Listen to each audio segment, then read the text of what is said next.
The following is a production of DallasCowboys.com and the Dallas Cowboys Football Club. How about them Cowboys? Yeah! Go Cowboys! This is Media Mash, A roundtable of Cowboys insiders dropping wisdom and offering sizzling takes on the current state of your Dallas Cowboys. Now, your host, Newy Scruggs. Here we are, Media Mash time right here from the Star in Frisco, headquarters of the Dallas Cowboys. Triple Net Club in here today. Nick Harris, Fort Worth Star-Telegram, and we've got the originator and ungraded, the original, he is Nick Eatman. The original Nick. DallasCowboys.com. Before, like, Saint Nick. Getting there. Yeah, getting there for sure. How many years has it been for you now at this club? This is my 27th season. 27 seasons. Yep. You just passed 500 games last year, right? Yeah. Like 530, 540. It's awesome. Have you seen an NFC? No, I haven't seen it all. So, like, when people say, you've seen it all, I was like, nope, haven't seen an NFC championship game or a tie. I don't want to see the tie, but yeah. You haven't seen a tie? Preseason, maybe a preseason. that don't count. Game. No, but a real tie where you're like, no. You say that it's going to happen on Sunday. I don't know what I would feel about that. Yeah, that would feel like a loss. Yeah. Absolutely. They tied the Giants on Sunday. Yeah. But that would feel like. But like Thursday, would that feel like last Thursday? Would that? The way they played, Nick, it would have, because they should have won that football game. Right. It hurt. They should have won that football. That was there for the taking. It was everything that you wanted in a football game in terms of, all right, we're going to give you the ball with 3 minutes to go. Dak, CD, go win this. Go get it. And then to see the opportunities there to win it. That's the kind of thing. And we talked a little bit about the media match the other day. I can't take any moral victory out of it because we've watched this for too many years now with the Cowboys. You know, it's at some point in time, it's time to get it done. That was what Jimmy Johnson talked about. I remember when he's like, it's like the year they went to go to the Super Bowl, and he's like, you know what? It was supposed to be here it goes again. You've seen the video. He's like, nope, you guys fought through it. Yeah. And it's just like that's what they got. You got to stop getting close and close the show. That's really the thing. Close the show. And I think about two teams that probably felt really like, dang it, we were right there at the end. It's got to be the Cowboys and the Ravens. Like, you know, you were where you needed to be. Now the Ravens is worse. Jets. Bears. No. Can we talk about J.J. McCarthy being NFC Offensive Player of the Week, by the way? What are we doing? What is going on around here? I'm sure Gary Myers made sure that. Player of the Week? Player of the Week. 143 yards. That's how many passing yards he had in that game. And threw a pick six to Nashawn Wright, a defensive back that this team let go. Yeah. Right. This team. Yeah. You know how I was watching the game and I just saw that come up on my feed and said Nashawn Wright. Wait a minute. Me too. I was like, okay, hold on. Nashawn Wright. I know him. Second. I know him. Yes. I know this weird spelling. I know this. What is this? My first thought was a cornerback from Texas Longhorns way back in the day, and I can't even remember who Nathan Vasher. That's who I was thinking of. Nathan Vasher. Like way back. Yeah, who was a Bear, yes. Yeah, okay. Yes. I was like, wait, no. You know. Right. Things we hadn't seen before.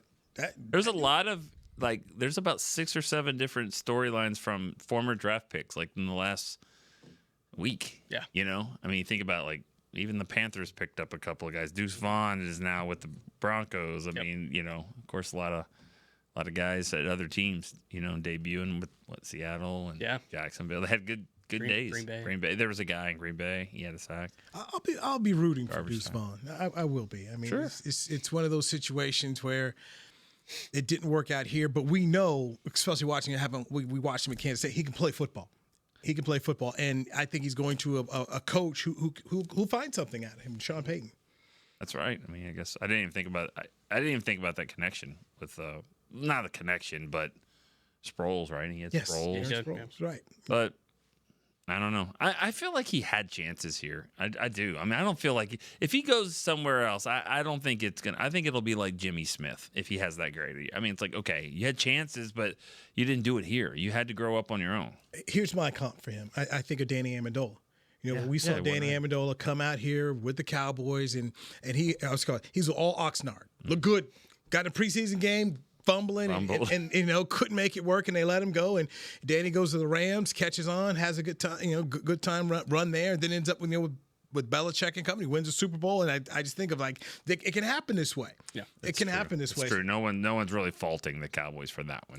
No, he did not. You know, here's the thing: he didn't earn a roster spot. Okay, he looked good in the OTAs and looked good in training camp practices, but he did not perform in preseason games when it counted, and they let him go. There were other players who earned a spot, but the Rams weren't a really good team when he got there, so he got opportunities to play, built himself, and made himself into a player. Yeah, and for Deuce, I think it was a mix of bad luck, bad happenstance whenever he got into games and there was a backup offensive line that he was having to run behind, and then a mix of bad performances on his own. And I think the bad luck comes into play with he had Turpin in front of him, so he was never going to find special teams value.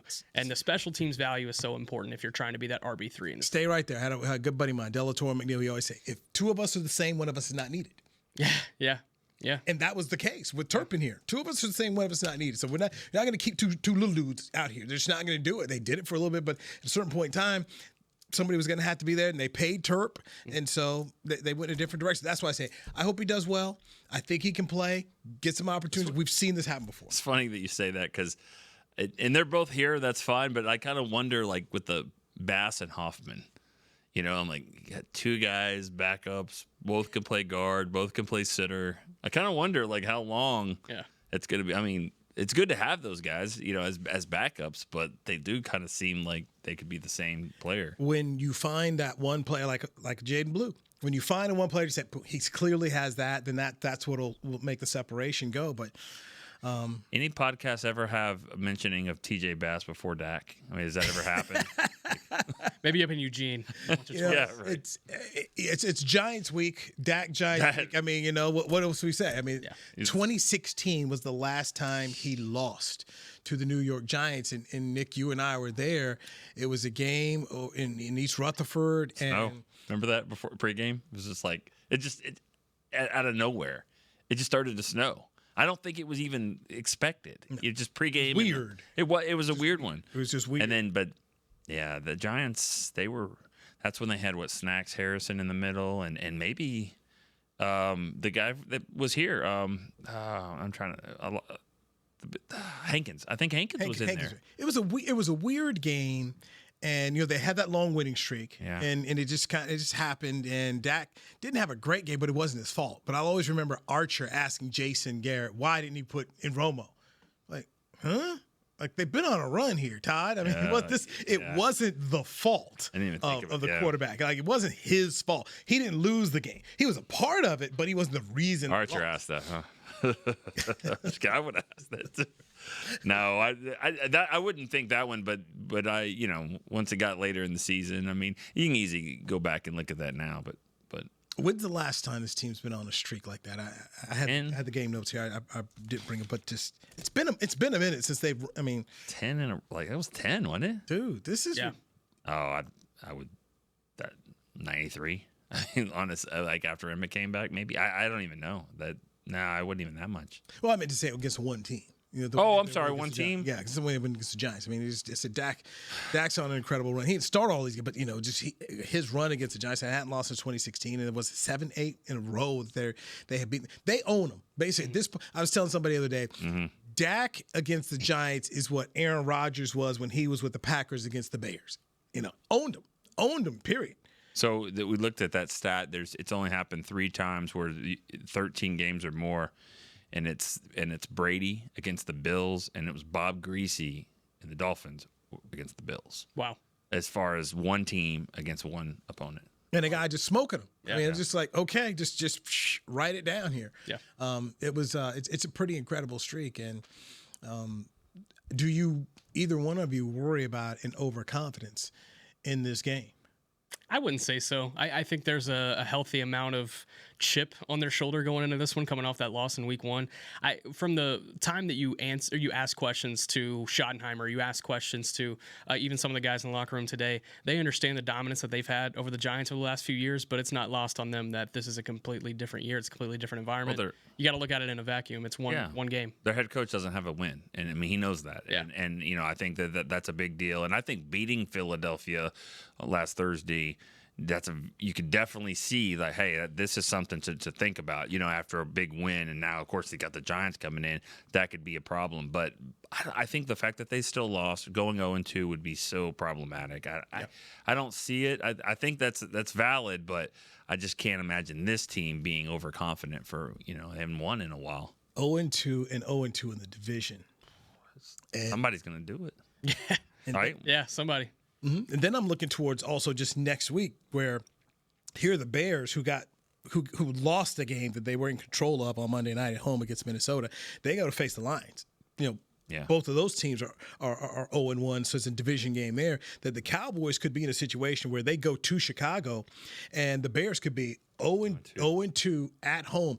And we've covered the league long enough to know a team that is 0-2 at home in that third game, they're going to bring everything they have. Because 0-3, basically, you're really done in terms of trying to make the playoffs here.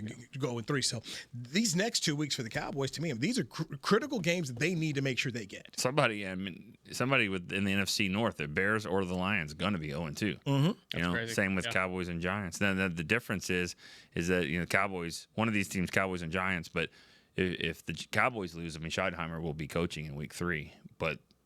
I don't know. I don't think Dayball would get fired. I don't know. I mean, it wouldn't put it past me. Wasn't it pretty close to just come back? I mean, I was kind of surprised. It's never good when your star receiver is beefing with your head coach in week 1. I think I said it yesterday. That's a never good thing. Never a good thing.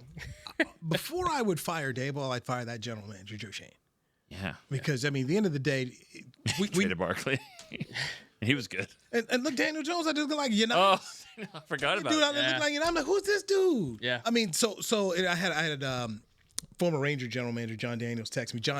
He's a big Giants guy, and he was frustrated. Sorry to him. And I joked to him. I said, for all the grief Nico Harrison gets, I said nobody should be getting it more than Joe Shane. The owner told you on TV, let's not watch this guy go to Philly. Oh, no, we good. No, I hear the Bears are going to sign him. So he goes to Philly, leads the league in rushing, offensive player of the year. They win the Super Bowl. I mean, at least Luka and company went out in 5 games in the first round. It's like he could get the record here, but let's hold him back and see if we can win a Super Bowl. Right. For team purposes, we're not going to let him get the record here. Right. And so when I think about Dayball, and we know how the Giants work, the Giants are a general manager run organization. All the way going back to when George Young was there, when Bill Parcells was the head coach. I mean, the GM is going to run that organization. And so Dayball as the head coach, you can only do so much. You have to work with what you're given here. But to see what they're doing here, and Gary Myers, longtime beat writer up there and columnist in New York, he stumped hard for J.J. McCarthy. It's like they need to get a quarterback, but they took Neighbors, and he's like, they made a mistake. And here it is, game 1. First half, Gary was quiet. Second half, Gary put it all out there. But you just look at J.J. McCarthy and just say, okay, here are the Giants. Yeah. The old dude from Ole Miss, Jackson Dart. Just play him. Right? I mean, if you're the Giants, it provides more unknown than I think what Russell Wilson would bring to the table. But this early with that offensive line? It's can't be worse than Russ right now. I mean, Russ hasn't looked good in 2.5 years. I mean, let's be honest. And you're going up against a head coach that knows him really well. I don't know. There was nothing in week 1 that said, yeah, Russ. No, the preseason was great from Jackson Dart. I liked what I saw from him. I would throw him out there and try to get that next era started as soon as possible. They're only delaying the inevitable. Well, he's got some. They're delaying the inevitable. Great arm talent. I know that. I mean, he may. Yeah, he's going to throw some picks, probably, but he can definitely sling it. So it's like, would you rather go 5-12 with Russell Wilson as your quarterback the whole year, or 5-12 with Jackson Dart and he gets these reps and he can kind of lead you into this next era with a new head coach and a new GM with a season under his belt? That's how I feel about it. So my counterpoint to that is, if the offensive line is bad, are you sending a guy out here to just get bludgeoned and beat up every week? Yeah, he's a rookie. He'll be all right. Yeah. They did it to Caleb Williams. Yeah, I mean, look how's that's worked out. Exactly. J.J. McCarthy comes in and looks better than him. And you got to be mentally tough to do it because sometimes you see like, didn't Peyton Manning go 3-13? Troy Aikman went, he didn't go 1-15, but 0-11. Yeah, 0. Yeah, 1-11. Yeah, but there's others. I just immediately think of like an Achilles Smith or somebody maybe not good enough to handle that, and then or Jamarcus or somebody like that. Where so it is. There's cases to be made for both sides, but I think they're going to probably ease him into it. That's just my thing. I mean, so Peyton Manning. You go back. He was a starter right out of the gate. He was the guy, and Indianapolis is going to show. That town is going to give you a little grace. New York's a little different. Yeah, man. true. That's a hard place to go. And I mean, even Eli. Remember, Eli was not the starter when he got there. Despite being the number one pick, they had Kurt Warner. Then eventually, he started to be that guy, which is what I wonder if they're going to do that. But man, it's just so hard as a quarterback when you just don't have good line play, which I go back to the general manager. Before I fired a head coach, they have not fixed this thing there. And they've tried. I mean, they've first-round picks, and they just haven't been any good. I always think of the Giants when the Cowboys draft someone in the first round because you typically think, all right, well, he's going to be good because, you get this guy, Travis Frederick, or he's going to be good, or Martin, or now Tyron Smith. Tyron Smith. I mean, they drafted Andrew Thomas because remember, Jason Garrett was there as the offensive coordinator when he left the Cowboys, and they specifically got Andrew Thomas out of Georgia, and there were the comps of like, hey, this could be a Tyron Smith-like guy, very tall, lean offensive tackle who could move. It just never worked out. Yeah. It's never worked out, but that is always just my fear about trying to throw a young quarterback out here. You got no O-line. You don't even have a good running back. Saquon Barkley helped, even though Daniel Jones still wasn't getting it done. I mean, he at least helped. You look at this thing now. There's no O-line bad, run game. What you got? Receiver out here who can play. He out there looking at the coach like he's crazy. I just look at this thing. I'm like, Joe Shane outside of the defensive line. This is a bad outfit. Even the defensive line, to have all that talent up front, they can't get home. And they haven't been able to get home for a couple of years now. And it makes no sense because they have way too much talent to do so. They had, 3 sacks in the game? On Daniels? Yeah. I mean, I saw Burns with 2, and then the other 2 guys split 1, but... Which is very encouraging considering last year. I mean, it felt like they were getting in the backfield but couldn't get home. And that's just like, you can't do that with all that talent. Well, like the first half of the Cowboys game? First half, man. Remind me of that one. Cowboys-Eagles. I mean, Thursday. Oh, okay. 7 possessions, 7 scores. Yeah, just getting back there. Exactly. It's like, and so all this talk about, they were getting pressure, but that pressure led to Jalen Hurts saying, well, I better just take off and run. Yeah. And, so... Yeah, okay. Does that count as a pressure? I bet it does. I bet they count that as a pressure, Probably. Especially when you make a trade the way they do, and they're trying to make sure that everyone knows they had pressure still. But if the pressure led to a 14-yard touchdown run by Hurts, I mean, yeah, did that help you? Maybe you just sit in the pocket and let him try to throw it. Yeah. And he's just, he's Super Bowl MVP, talented guy, and I give them credit for putting in an offense where, hey man, go do what you do. And over the weekend, what we saw between Hurts, Lamar Jackson, Josh Allen, just guys who are okay, man. I'm getting ready to go get busy here, and it was very effective. And it's what they do in a league where for many years coaches are like, nah, stay in this pocket, man. We got some legs, get out there and use it, and it'll be. And this is just my opinion. Not having better linebacking play hurt the Cowboys. I mean, this is. Okay, you don't have a guy who can get out here, chase him down. It could be a problem. So, next time they see him, let's see how they do better. Now, clearly, the second half, the Cowboys defense was great because they only allowed 3 points. But that quarterback's a challenge, and Hurts is going to give a lot of people fits.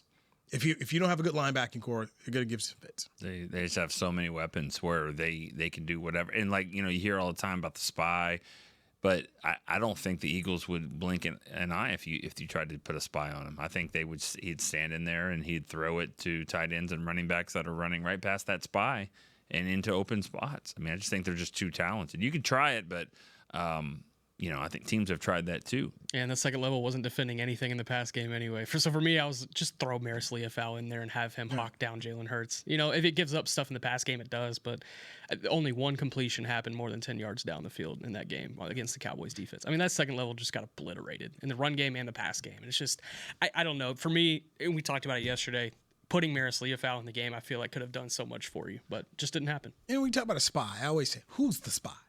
Okay, you just can't throw anybody out there. I mean, a healthy DeMarion Overshown. Okay, there we go. Now we're talking about a spy for sure. Yeah, but it just so many people say that. Perhaps somebody, who's that person? Because by the way, that quarterback pretty good. Yeah, Leofau's athletic, though. Yeah. I think you can maximize that. I do too, and I mean, I think you could say, well, you could go safety. You could say a Marquise Bell type of guy to maybe be just as athletic, if not more. But aren't they just going to run a guard? And ain't going to be? We've seen this before, where they just run guards and at them and all that. So it's not like, oh, there's a spy out there, I have to play it this way. That's what makes the Eagles so good. I think for me. I'd like to see another game or two before I say, all right, linebackers are this or that. I think the Eagles make linebackers look really silly. They didn't. I mean, Micah Parsons never looked that great against them either. I thought they neutralized him pretty well. So we'll see. I think as the time goes on, but yeah, I mean, linebackers didn't look as good as what we saw them look in training camp. Nick's not happy with Kenneth Murray. I'm not. This one. Yeah, I'm not. I thought you were talking. This Nick is not happy with Kenneth Murray. Why? Run game discipline. It was all over the place. It was a stiff arm, wasn't it? It was a stiff arm. That one didn't help either. There was this one play where they had Bland crashing down into the C gap. His responsibility was the B gap, and Damone Clark was supposed to crash in the opposing B gap. And the lane was right in front of him. He didn't even have to adjust laterally; just run straight. And he runs into the C gap and he runs into Ron Bland. And then who gets a 15-yard gain? Will Shipley. Like, what are we doing? And so the run game discipline stuff from Kenneth Murray, it was really rough to see coming out of that game and even finishing to a certain extent. There were so many times Osa Digizua, Kenny Clark were pushing the backfield, and then Kenneth Murray or even Dante Fowler couldn't finish in the backfield. It's like, gosh, they need those. That's why you invested so much in that defensive interior over the offseason. Got to close the show. All right, let's get our first break in here. Jadeveon Clowney is a player the Cowboys are looking at here. Let's get Nick Eatman's thoughts and Nick Harris's thoughts on Newy Scruggs. This is the Media Mash on DallasCowboys.com. Hey, Cowboy fans. Keith Davis here, former Cowboys safety. Keith Davis into the end zone. You know what separates champions from the rest? Making the right move at the right moment. With blockchain.com, that's never been easier. The Cowboys became America's team by striking bold when it mattered most. Now it's your turn. Invest like your icons with blockchain.com. Visit blockchain.com/Cowboys today to get started and learn more.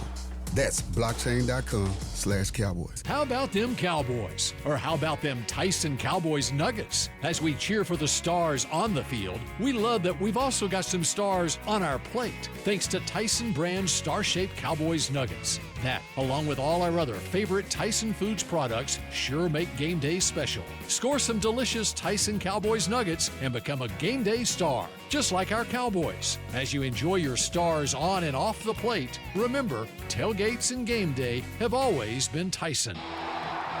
Cowboys fans, SeatGeek is the only primary ticketing partner of America's team and here to help you experience all the action this season.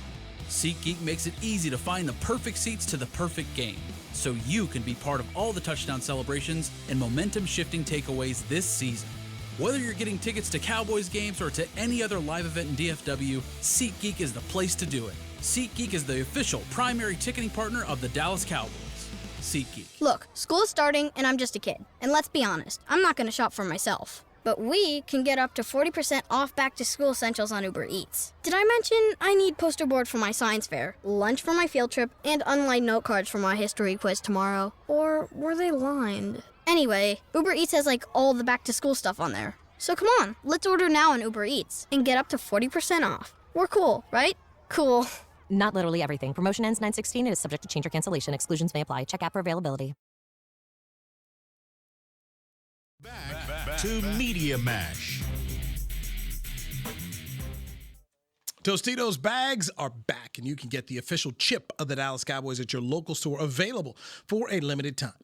Scan the QR code or visit FritoLayExperiences.com for a chance to win epic experiences all season long.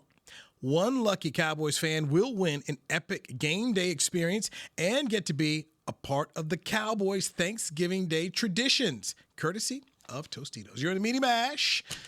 Nick Eatman, Nick Harris. I'm Newy Scruggs. All right, Mr. Harris, a little injury news possibly? Yeah, injury report coming out. Deron Bland dealing with a foot injury. He did not practice today.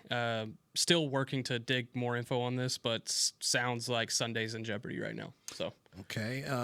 Mr. Diggs, Trayvon Diggs, met with the media today, and yeah. Same injury. I mean, Bland had a foot, right? He did deal with a foot fracture last year, missed 10 games. Still working to figure out some info here. I was kind of digging in the last segment on this, but it's not ideal. Man, this cornerback room just cannot stay 100% healthy. They get one game a year, and that's it. That's tough. But yeah, working more toward figuring out what the final result is on that. I chatted with Kyra Elam just briefly in the locker room, and he was a guy that told me at OTAs, he's like, hey, look, if I get an opportunity to just get out here and make some plays, he said he felt like, I'll be fine. And that he didn't get that kind of opportunity in Buffalo. And, Buffalo gave up a whole bunch of points on Sunday night. Well, I mean, the Eagles did make one of the biggest plays of the game on him, I thought. Third down, trying to get off the field. And that was tough. Dotson wasn't the one that you were worried about. All the other, but not that he can't make a play, but I mean, it was a 50-yard bomb. It was a nice throw by Hurts. Beautiful throw. Yeah. I thought it was good coverage. He could have been better. Yeah, but it was a perfect throw. Yeah, it was a perfect throw, perfect catch, and that could have changed some things because the Cowboys. It was at this point they had not stopped them. They still didn't. Yeah, I mean nobody stopped anyway. The first half, second half, they were good. Only 3 points given up here, so it'll be interesting to see what Cowboy defense do we see on Sunday. First half or second half defense here. What cornerback do you see on Sunday? Yeah, what do you do if Bland doesn't play? Do you throw Zion Childerson in the slot? Do you throw in Reddy Stewart, even though he's only been here a few weeks? What would you do? I would throw in Zion Childress. I mean, he's had the experience in the system over the course of the last few weeks. And, I saw what I saw from him at camp. Granted, I haven't really seen anything from Stewart. So you're asking me and my knowledge, I would throw out Zion Childress. And he's on the practice squad. He is on the practice squad. Yeah, I mean, he could elevate him, but Stewart and Bridges. He's more of an outside guy. So it'd have to be Stewart or Childress if Bland can't go in the slot.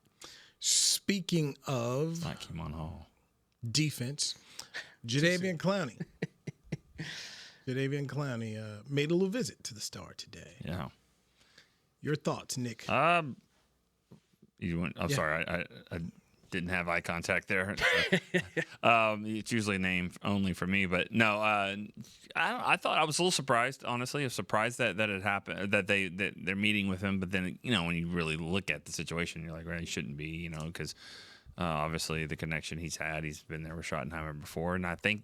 They're always looking at a situation where, this guy not only has been productive, but he's also a good run stopper. Seems like he has been. So, and he's also pretty good at getting into a system and fitting in. I mean, to play 6 different times, that means with 6 different teams, I mean, that's 5 other teams that are signing you. Mm-hmm. Now, they're also not keeping you, but there's different reasons for that. But I think for what he's done, I think it could be a good fit. Now, then again, there's got to be money issue talks. I mean, it can't be this. Not the first time I'm sure somebody's called his agent about having him play. Right. So you wonder what the holdup has been, or what is he actually looking for. But if it does, it seems like it'd be a good fit for him and a good fit for the Cowboys. Yeah, absolutely. The one question that I have, well, actually, I'll go back a little bit. You talk about it was a surprise when you heard his name being connected with a visit here, but then you start to connect the dots. You see Schottenheimer's time with him in Seattle.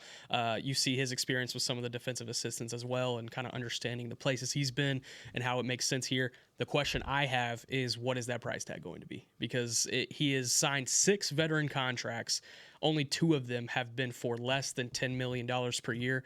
The Cowboys have only signed one $10 million per year contract in the last 15 years, and it was Brandon Carr. So it's will it be a situation where they have to pull out the checkbook, and will they want to for a guy that was on the street in week 1? That's going to be a big question, but I think it would be worth it. When you say that, you mean free agent guy? I mean, when you say $10 million a year, outside free agent. Outside free agent. Outside free agent. Yeah. So if it's 7. I think it would be worth it. I mean, that's a plus run defender. It's a veteran you would have that I think could start for you. You wouldn't have to start Dante Fowler. I don't think Dante Fowler is a starting defensive end. I think he's a rotational pass rusher that you bring in to maximize his value. Whereas Jadeveon Clowney can be that run defender on early downs, and he can also give you some pass rush upside. And so I think it would be worth the price at $7 million, at $10 million. I don't know. That's a third of the cap space they have available right now. So when my immediate thought process when you start talking about numbers like that is, okay, what are his options? Exactly, yeah. And how many people are willing to try and pay that tag? I mean, obviously, at this age, He's trying to go where I get paid, and he wants to try to win. Most likely money first, and then the other portion of it second. But the way caps are, there's gonna be a lot of people who just can't get in the game. If they want to get in, they got to get him cheap, and so he's going to want to play for a number. I remember talking to Bart Scott, and he just said, a bunch of guys want to get me $1 million. He says, here's my mind as a player. That's $500,000. Right? He's like thinking tax. Do I want to put my body through all this for $500,000? He's like, no, I don't want to do it. So, kind of talk what's the number that works for him and who else can pay him, and then you kind of try to meet there and find a comfort level for yourself when you're making a deal. And I think money has got to be the number one factor. Just looking at his history, yes, he hasn't signed in places that were sniffing Super Bowl banners. I mean, like Ravens. Raven. Okay, yeah. Ravens. But he signed for $2 million there. Right. Which is the difference. Okay. Yeah. But I mean Tennessee and Cleveland and some of the other. I'm just saying. That's got to be the number one thing. But you also look at opportunity. Like you come into here and you look at the guys that they have. Like, can I beat this guy out? All of them. Yeah. Like, so a chance to start on a team that looks. I don't know what this team looks like. I think it's encouraging on how they played. I know you said earlier you said you don't believe in the moral victory and whatever. It's only a moral victory if you actually build on it. I've seen it. I've seen it happen here before where they had a moral victory. I saw them walk off the field in Tampa Bay, and that looked like they were upset, but that also looked like we got something. And I saw that the other night too. Now that team in 2021 won 5 straight after that. If this team goes out and wins 5 or 4 out of 5 or 6, and it's very winnable. I mean, the Packers game, we know that's there. But if they go out and string some things together, then I think you can go back and look at, hey, they were encouraged, the morale was high, and they were able to build off of it. I definitely believe in moral victories, but it won't be one if you go out and don't play well. Here are your next 5 games: Giants, Bears, Packers, Jets, Panthers. You got to go 4-1. You can go 4-1 there. Got to go 4-1. It'd be a disappointment if he didn't. Yeah. With 3 of those games on the road: Bears, Jets, Panthers, road games. Which Panthers is not a road game. Panthers is not a road game. Sorry. As a North Carolina native, it's not for Newy either. It's not for Newy either. I can vouch for you on that. That's Cowboys. Love going to that place. One of my favorite stadiums in the world now. It is. Yeah. We had a trip there a couple years ago. I forgot about that. We did have a trip there, man. I got my chewed out because of you. Yeah. And you got yours. And then later you chewed another. Yeah. It was bad. Yeah. What a weekend. I almost got arrested, honestly. That is a true fact at that stadium. Yeah, it was like I had 2 options. One of them was to go to jail. So I took the other one, which was... Smart man. Yeah. Yeah, you don't want to miss the team charter. How you getting home, Nick? How you getting home? That was so getting extradited. Oh, well. Let's get a break in here. All right. Nick Harris, Nick Eatman, I'm Newy Scruggs. This is the Media Mash. How about them Cowboys? Or how about them Tyson Cowboys Nuggets? As we cheer for the stars on the field, we love that we've also got some stars on our plate, thanks to Tyson brand star-shaped Cowboys Nuggets. That, along with all our other favorite Tyson Foods products, sure make game day special. Score some delicious Tyson Cowboys Nuggets and become a game day star, just like our Cowboys. As you enjoy your stars on and off the plate, remember, tailgates and game day have always been Tyson. Cowboys fans, when it comes to navigating the ever-changing world of tax, your business needs a partner it can trust to tackle even your biggest tax challenges. Ryan is the largest firm in the world dedicated exclusively to business taxes. Our team of tax professionals has local expertise in all areas of tax and can help you uncover savings opportunities you didn't know you had. Learn more about how Ryan can improve your overall corporate tax performance by visiting Ryan.com. Ryan, the official tax partner of the Dallas Cowboys. Look, school is starting and I'm just a kid. And let's be honest, I'm not going to shop for myself. But we can get up to 40% off back-to-school essentials on Uber Eats. Did I mention I need poster board for my science fair, lunch for my field trip, and unlined note cards for my history quiz tomorrow? Or were they lined? Anyway, Uber Eats has all the back-to-school stuff on there. So come on, let's order now on Uber Eats and get up to 40% off. We're cool, right? Cool.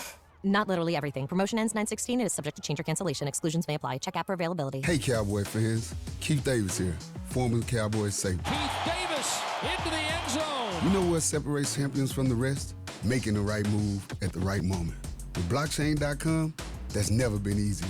The Cowboys became America's team by striking bold when it mattered most. Now it's your turn. Invest like your icons with blockchain.com. Visit blockchain.com/cowboys today to get started and learn more. That's blockchain.com/cowboys. Back to Media Mash. Cowboys Nation, the 2025 Dallas Cowboys schedule is officially here and limited tickets are available now. Get ready to bring the noise as you watch the Cowboys live at AT&T Stadium when they host NFC East rivals, Eagles, Giants, and Commanders, plus the Packers, Chiefs, Chargers, Vikings, and Cardinals. Visit DallasCowboys.com/tickets or go to SeatGeek.com, the official primary ticketing partner of the Dallas Cowboys. Folks, this is a heck of a schedule here when you think about the quarterbacks that are coming in here this year. I mean, this is a real. I mean, the one guy I was looking at, well, there's J.J. McCarthy. That's J.J. a good player. Yeah. I mean, Russ is here this weekend. I mean, has won a Super Bowl. So I mean, from a quarterback standpoint, this could have won two if they were hand the ball off. I was there. So I was there in Arizona, and so for the media, they walk you down at a certain point in time. Like if you're gonna go on the field, you got to walk down. So we're here in the tunnel. I had a radio because the TV was very much delayed, and it felt like I was back at that Tyson Holyfield fight when we were sitting way up there, and when he bit his ear the first time, people were like, ah, like in disbelief, and the other people were like, oh, did I see? And I'm like, I didn't see what I just saw, did I? Same thing. Russell throws a pick, and you and the other people are like, oh, and like he didn't throw a pick, did he? You look up there, man, this fool didn't throw a pick. First of all, why are we running the ball? And then like you threw it to who? Like I didn't forgot the guy's name. Like this is if the season's on the line, we're not throwing it to him. Malcolm Jenkins. No. Malcolm Butler. Malcolm Butler made the pick. I'm talking about the receiver for Seattle. It's like who is this? Who are we throwing to?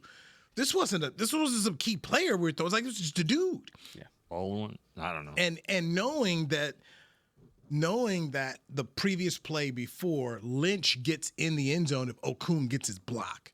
He doesn't get the block properly, so Hightower makes the tackle. It's just like, man, do this one more time. It was awful. Who was OC? No. It wasn't Shoddy for that one. It was Bevel, Darrell Bevel. I want to say it was Bevel. Shoddy's only been to a AFC Championship game back-to-back years with Mark Sanchez, which that's an accomplishment in its own right. Mm-hmm. It's good defense though. Hey, look, they were there in that one for a little bit. They were there. Dennis Thurman was on that staff, and he was like, man, he's the one that got away. So and they let Mark throw. It's like that's the problem. They let him throw. I love when you get coaches, especially after they're. Where's he supposed to go? Run right behind the guard. Right under the guard. I'll tell you the story out the air. Okay. It's always fun when coaches are done with a team and they go through. I thought you were going to tell a story about the butt fumble. No. That was different. Yeah. I think Dennis was gone by then with Rex. Yeah, I think they were already gone by then. So Clowney, if they sign him, considering it's Wednesday now, would he play this week? Depends how much game shape he's in. That would be tough to do. Yeah. That's completely dependent on how much of game shape he's in. That's a circumstantial basis, at least to me. Yeah, I feel like he probably could, but I get the sense if I had to just put money on it, which I can't because I took the gambling policy. I know. Yeah. But I was the last one to turn it in. You can ask Chris Beam. I'm Wichita State, shocker. I was second to I'm not shocked by that. Actually, I am. Kyle, maybe. No, he actually was. Kyle. He actually was Kyle. I love it. No, I think he will sign. I think they're going to bring him in. I mean, I think it'll happen. When he'll play. Does he play? Yeah, that's my thing. When will he play? You don't need him this week. To be honest. Okay, you know what? You say that, and I was just thinking. I really hate to sound cocky here, and I don't think the Cowboys should do that. But when you're talking about your corners and all that, Bland, should they play? Should Bland play? You think? Yes. I mean, like, do they need him? Yes. Yeah. Because the prospect of 0-2 and 2 division losses, you can't chance anything. Yeah. You've got to get out here and win this game. Jerry Jones said yesterday on his radio show on 105.3 The Fan that don't look for Mazi Smith or Jaden Blue to have a jersey this week here. And then asked in the press conference today, Shotty said he's got to be more consistent, and that there were opportunities for 3 practices. And do you buy it? Do you buy that Mazi's going to dress this week? I will say 2 of his best games in his career have come against the Giants, and so that's possibly something that they look at. But it would. A big determining factor would be this bland Clowney mess. They do have an open roster spot, so Clowney could take that spot, but who is inactivated as a result? That's the question. Because Winfrey took one of those inactive spots last week, and so I think he's already playing against numbers regardless. Mazi Smith. Yes, and I guess you could be Houston. It could be one of these defensive ends. I mean, if he is going to, if Clowney does play, but you're right. You're talking about Mazi though. You still got to figure that out. Unless they're just going to say, all right, we've seen Toya. Now we're gonna play Mazi. Mazi, yeah, Mazi, maybe. Yeah, you could do that. It's pronounced Mazi. Looking at Mazi right now, there's still more of his story to write. Is he closer to Tristan Hill disappointment or Taco Charlton disappointment? You have to go first round pick, right? I would go Hill only in the sense that Taco Charlton always had the comparison of TJ Watt hanging above him. Mazi Smith's never really had a comparison of another defensive tackle above him, even though you could make the case for Kobe Turner in LA, who was drafted in the 3rd round that year and has been awesome filling in for Aaron Donald. But I would put it in the Tristan Hill category just because the comparison that Taco battled with TJ, that was always weighing over the entire decision to draft him. And the bust factor, if you will. It's just been disappointing because I thought I had no issues when they drafted him that day. Okay, they need to fix the run. It was an evident thing. They need to fix the run. Okay, here's a guy played at Michigan here. They played that team played in the Fiesta Bowl that year. Oh, I had no issues. I thought I didn't either. I thought that was a great pick. I mean, I said to myself, this should be it. But this is on the player to me, in my opinion. This is on the player where, man, you got to want this dang thing here, man. Yeah. And Nick, we've seen guys run through. You and I have been here long enough. We've seen a couple dudes like they didn't really love it. I remember when they got Dwayne Goodrich out of Tennessee, who was an MVP, defensive MVP when Tennessee won the national championship game. Goody didn't love it. Yeah. He liked being a Cowboy. He didn't love it. And it was just one of the few times where I saw a guy that they drafted like, man. Yeah, keep on. He was a try-hard guy. Yeah. He was a try. He just wasn't that good. I think there's a guy that they drafted that's in the Hall of Fame that didn't love football. So I take a different stance on that didn't love football. It's there's people that don't love their job, but they go to work every morning or every day and they do what they have to do because they're going to do a great job. They don't necessarily love it. So I think to me it just comes down to, are you doing all the things on Wednesday, Thursday, Friday? Are you watching film? Are you doing those things that necessary to make you better? And the thing about Mazi that I'll say this is, it's mostly on the player, but he's had no consistency in his surroundings since he's been here. His coaches have changed. His D-line coach has changed. His weight has changed. Almost his position has changed. Some of that is on him, but some of it's like, I think, you could make the same thing for Micah Parsons too. All of that. He was in 3 different defenses, and it seemed to work out. But I think for Mazi, I think he needed a lot more consistency than he's had. And I'm not necessarily blaming the Cowboys for that. I'm just saying I think it's unfortunate he needed a lot more consistency than what we've seen. Yeah. Take the last word on this. Yeah, I think he was never done any favors by the coaching staff or the change in staffs throughout the years, but I also don't think he made any favors for himself. I think he made his own bed at the end of the day. You have to be an active participant in your own rescues, what Pat Riley used to say. All right, hey, Nick Harris, appreciate you doing it. Nick Eatman, thank you for filling in. Oh, no problem. Last second, the originator, none greater right here. I'm Newy Scruggs. This is the Media Match. We'll talk to you tomorrow right here on DallasCowboys.com. This has been a production of DallasCowboys.com and the Dallas Cowboys Football Club. How about this, Cowboys? Yeah!